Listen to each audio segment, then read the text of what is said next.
Entonces, eso es justo cosas, ajá, como tú dices, la madurez del profesional, que eso es la discusión y el camino al que hay que ver, qué significa en realidad ser profesional y dónde está, en dónde se mide. O sea, hay teorías que hablan que en el arte el ser profesional es el que lo hace diario. No se habla de tabuladores económicos, no se habla de nada. La persona que hace diario, que ejerce diario su oficio es un profesional de su oficio. Entonces, ¿qué significa eso en gente como nosotros, por así decir?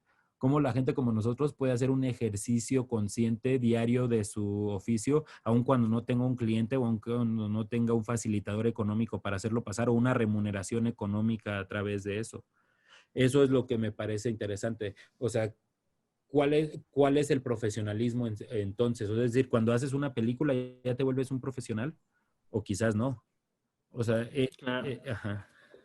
Para mí creo que va más en cuestión de los procesos, o sea, el respeto a los procesos Sí. de la realización. O sea, creo que lo que hace diferente a un profesional de a un amateur es que el profesional sigue un determinado proceso y a veces es un proceso que uno mismo va desarrollando, pero con el fin de tener pues tanto esta constancia como llegar al resultado que se busca a través de eso. Muchas veces cuando empezamos que no sabemos cómo se hacen las cosas y las vamos así haciendo como Dios nos da a entender, pues justo no tenemos no seguimos ese proceso o esa disciplina en el camino a realizar algo. Exacto. Pero es interesante porque también, por ejemplo, ese concepto de amateur se me hace bien chido, o sea, y como me ha generado muchísimo conflicto a lo largo de toda mi carrera, porque, por ejemplo, amateur a mí, o sea, amateur, digamos, etimológicamente significa por amor, ¿no? Cuando uno hace cosas por amor, o sea, a mí no me parece que tenga nada de malo. El asunto es profesionalizar el amor, o sea, y profesionalizar lo que uno hace con amor. Y de pronto el amateurismo es porque no sea, cuando uno en lo que consideramos amateur, uno se queda mucho tiempo es porque quizás no se ama lo suficiente como para profesionalizar o por llevar los procesos, como tú dices, a un siguiente nivel, o como comprometerse realmente con los procesos. Y también eso creo que tiene que ver, yo te diría como con quién quieres ser o con qué vida quieres llevar, o sea, con qué cineasta quieres ser o quién quiere ser, o sea, qué quiere ser, porque me pongo a pensar en los primeros cineastas, por así decir, que no existían las películas, cómo hacían cómo era un proceso profesional, qué distinguía su profesionalismo, cómo fueron haciendo protocolarios esos procesos, es lo interesante, cómo le fueron poniendo orden a esos procesos para que sucediera, es lo interesante, cómo lo profesionalizaron.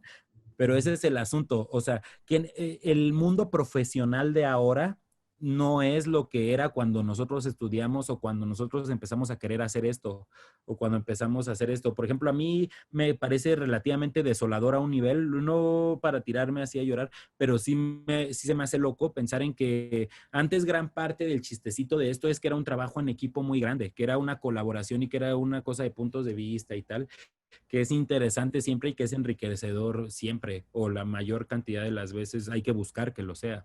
Entonces, por un lado, pero por otro lado, ahora ya es súper individual estos procesos y todo tiene que ser rápido, o sea, ya urge, ya no es un videoclip o ya no es un cortometraje o ya no es una película o ya no es un videoarte, ya es contenido, todo lo que hagas es contenido. Entonces han cambiado mucho las motivaciones, por así decirlo, las formas en las que sucede, porque ahora también es muy fácil grabar algo y querer tener muchas reproducciones y tal, y que esa sea tu única satisfacción y tal. Y también muy frustrante puede ser si te recargas ahí. Entonces, o sea, es una locura realmente el asumir por qué haces lo que haces y creo que de ahí parte, ¿no? O sea, y aterrizando a la primera idea como de con quién quieres ser, por ejemplo, sería interesante ver cómo son los procesos profesionales de Guillermo del Toro, cómo es que trabaja. A mí una cosa que se me hizo bien bonita de lo último que él dijo es, o sea, bueno, de las últimas cosas que él ha dicho, es que él no quiso dirigir esa película de Hellboy 2 porque cualquiera podría dirigir esa película, que él en este momento de su carrera o a esa edad se había dado cuenta de que él no tendría que hacer nada que no tuviera que hacer nadie más que él, o sea, que él no iba a hacer nada que no tuviera que hacer nadie más que él, o sea, él solo iba a hacer cosas que tuviera que hacer él y nadie más las fuera a hacer. Y eso se me hizo muy interesante, o sea, como venir aquí a hacer lo que tenemos que hacer. descifrar qué es lo interesante y es lo truculento, pero tiene que ver con lo que nos gusta a nosotros, siento en parte, o con lo que genuinamente tu corazón te dicta y tu cerebro y tu psique te dictan que debes hacer.